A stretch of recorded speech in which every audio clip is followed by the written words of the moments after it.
Hello everybody, welcome back. Today as well we have got you another video, and in this video I'll show you how you can send Solana from Phantom wallet to BullX Neo.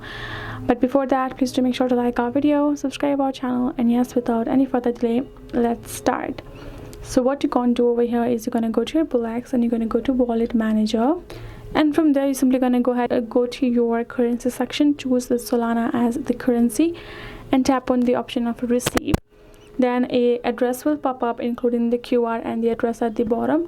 Simply go ahead, copy the address, and then you're going to go ahead, open up your Phantom wallet app. Once your app has been opened, you're going to go to the section of send. You're going to choose the Solana as well. It has to be the same currency, and you're going to paste your address over there. Once I pasted the address that you have copied from your BullX Neo, you're going to tap on next, and you're going to add in the worth of Solana you would like to transfer. Tap on next again.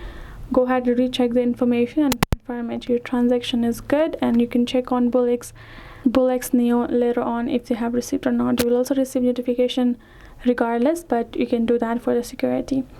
So that's it. Hope this video helped. Thank you so much for watching. I'll see you guys in our next video.